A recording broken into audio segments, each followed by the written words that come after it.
Hi YouTube, it's Chris and Sherry, Hey, you too. and we're back to do an update. Sorry we have been gone so long. We've been trying to recuperate from our last um, cycle and miscarriage. So I know Sherry did a video, but I wanted to just update you guys with what's been taking place with us.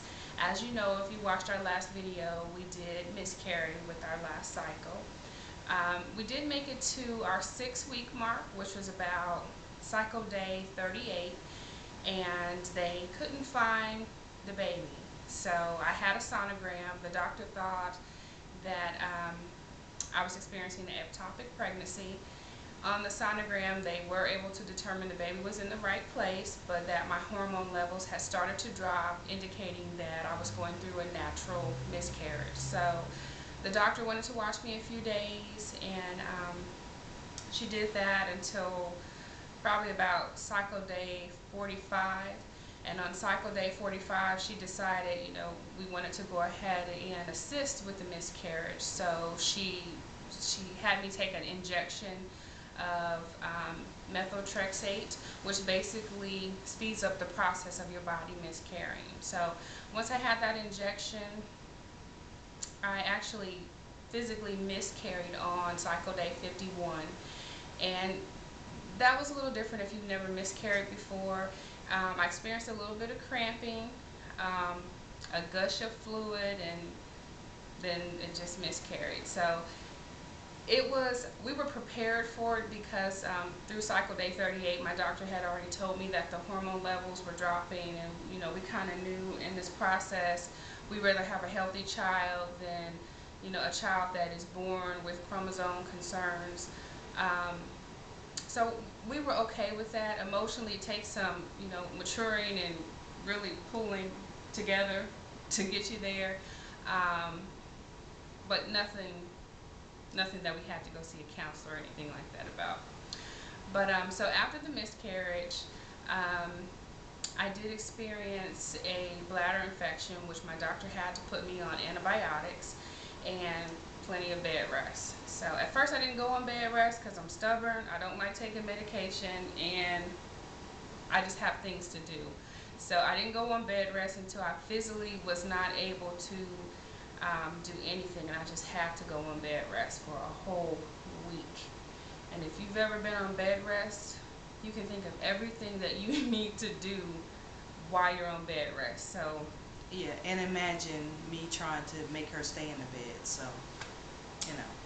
yeah, it wasn't fun, I'll tell you that. So I'm definitely going to be active during this pregnancy so that I don't have to go on medical bed rest with this child again. So I don't want to go through that.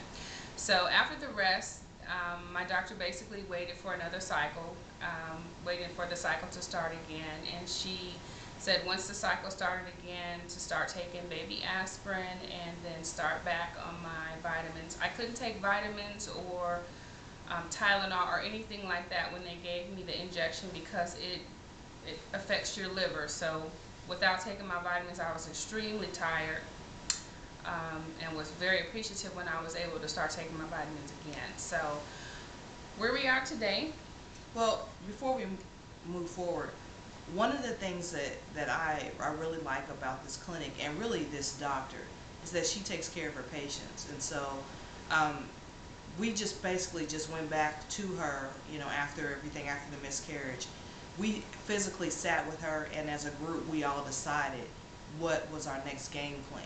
So it wasn't like, oh, you had a miscarriage, and now we want to, get more money out of you, so come back in so we can inseminate you again. No, we actually went in, sat down with her, and we actually, the three of us, put our heads together and put a game plan together. And she basically told us our options. She told us the pros and cons of the options, what she felt like would be the best for us. And because we have developed a trust for her, we pretty much just, whatever she suggested, we went with it. And that's one of the things that I like about this clinic as opposed to clinics that I've heard from, stories from other people, that they really genuinely take care of their patients. And this doctor, I am a big fan of this doctor because she just takes care of her patients and she cares. So I just wanted to throw that in there. Yeah, and you know we're in Atlanta, so we're going through the Atlanta Center of Reproductive Medicine. I hate to call them a clinic because it really seems like a boutique almost, a boutique of fertility versus a clinic that you're just a number and you walk in. But we really like our doctor, and we're starting to really enjoy our nurse. Yeah, finally. Finally. She had to get to know us a little bit. Yeah. She had to learn what we expected of her. So yeah. now that we all have that understanding, So we're better. So today we're on cycle day 4.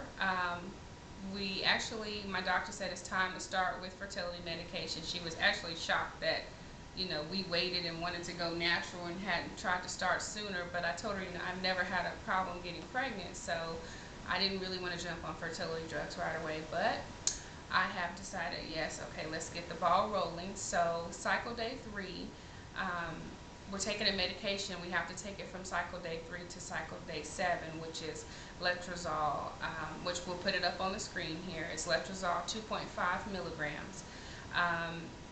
Basically, it kind of works like Clomid, but it's a little milder. You don't have as many side effects as Clomid. That's what I've heard anyway. So we're hoping that works for us. I did go in on cycle day 3 yesterday and had a sonogram for them to just look at my ovaries, make sure everything was okay. And they did see 9 follicles in there brewing. If you know how your cycle works, you know that your ovaries make a lot of follicles, and then one of those follicles will mature and release, and that's the egg you're hoping to get pregnant with. When you take fertility medication, there's a great chance that more follicles will mature and release. So what they advise me is that hopefully 1 to 3 of those follicles will mature and make their way down and meet the little swimmers. Worst case scenario, all 9 of those will mature and you guys will get Christmas gifts. I will be knocking at your door and you'll hear, Mama, you'll have a new baby. Definitely. Yes, I'm not going to be nano mom, so you will get Christmas gifts, I promise you. So anyway, we're on cycle day 4. When I start taking the fertility medication, my cycle just stopped. So I don't know if that's normal, but it just stopped the day that I started taking it yesterday. So right now we're just waiting to detect the surge, which usually my surge comes around cycle day 14 to cycle day 16 now. So that's what we're waiting on. So once we see the happy face, we'll be going in again to get our insemination, and we'll let you guys know when that occurs. They did tell us not to test before cycle day 12 because the fertility drug will give a false happy face. So I won't be waking her up in the middle of the night this go around and saying, pee on a stick at gunpoint. Yeah, I won't. I promise YouTube, I won't do that. YouTube, just so you know, she does do that. She does wake me up in the middle of the night and force me to pee on a stick. Eddie Mae, hush, Eddie Mae. Whatever, Eddie Mae, hush. Whatever, Ike. Anyway, we'll keep you guys posted once we see that happy face and we go in for our insemination. Thanks. Take care. Baby dust to us. See you later.